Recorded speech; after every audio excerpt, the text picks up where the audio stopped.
Mengubah gaya hidup dari yang terbiasa hidup mewah menjadi lebih sederhana, bahkan harus lebih hemat, bukanlah hal yang mudah bagi kebanyakan orang. Ada perasaan terbatas dan juga malu di hadapan teman-teman. Akan tetapi, kadang-kadang situasi menuntut kita untuk meninggalkan gaya hidup lama. Kita harus belajar realistis, karena jika tidak, masalah keuangan yang lebih besar bisa menjadi sulit dihindari. Walau terasa sulit, keinginan untuk mengubah gaya hidup perlu didukung agar lebih mudah dalam beradaptasi. Coba tanamkan 6 pola pikiran berikut ini.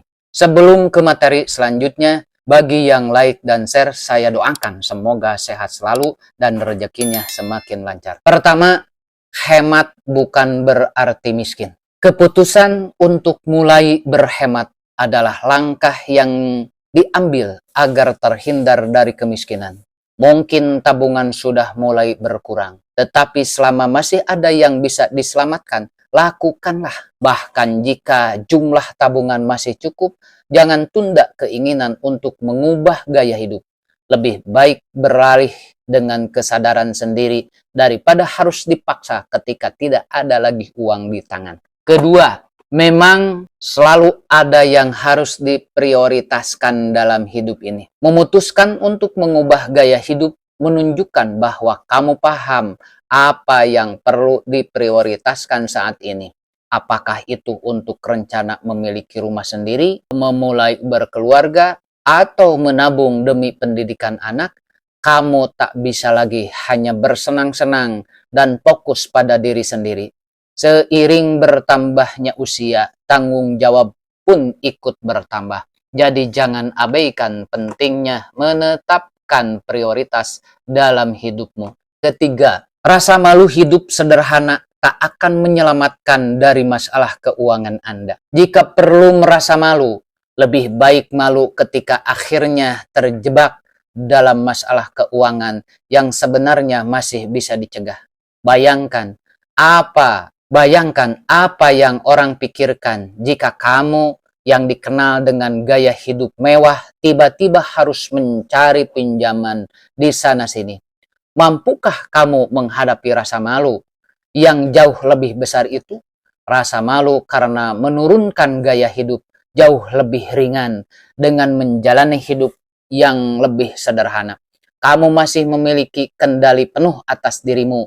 Kendali itu akan hilang begitu hari-harimu hanya dihabiskan memikirkan cara membayar utang dan mencari pinjaman baru. 4. Makin sedikit yang kamu butuhkan, bukankah makin baik? Salah satu mengartikan semakin kaya berarti semakin banyak kebutuhan. Justru orang kaya sebenarnya adalah mereka yang kebutuhannya paling sedikit. Bukan karena mereka sudah memiliki segalanya, tetapi karena mereka merasa cukup dengan apa yang mereka miliki. Dengan kebutuhan yang sedikit, kamu tak perlu repot-repot mengejar berbagai hal yang demi kepuasan pribadi. Kamu bisa lebih fokus pada hal-hal yang penting untuk masa depanmu dan bermanfaat bagi orang lain. Kelima, bekerja keras saja tak akan menutupi gaya hidup mewah. Masalah utama dari gaya hidup mewah adalah tidak adanya batasan. Ada saja hal yang lebih mewah di atas apa yang sudah dicapai. Seolah selalu ada tingkat berikutnya. Jadi, sampai kapan kamu akan terus mencari uang? Jika gaya hidup yang dikejar pun tidak ada ujungnya, jangan sampai kamu tergoda melakukan hal-hal negatif demi membiayai gaya hidup. Itu bukan jalan menuju kebahagiaan sejati. Hanya akan membuatmu menjadi budak gaya hidup. Bekerja keras hanya untuk segala kehabisan hasilnya. Bekerja keras hanya untuk segera menghabiskan hasilnya. 6. Mengantisipasi masa depan adalah langkah yang sangat bijak. Sebaiknya mengabaikan potensi bahaya di masa depan adalah ciri orang yang tak berpikir jauh. Semakin kamu menggunakan akal sehat, semakin bisa kamu membayangkan kemungkinan terburuk yang bisa terjadi di masa depan. Akan tetapi, berbeda dari orang yang hanya takut, kamu akan mengambil langkah pencegahan. Orang yang paling beruntung adalah mereka yang masih punya tabungan saat masa sulit datang.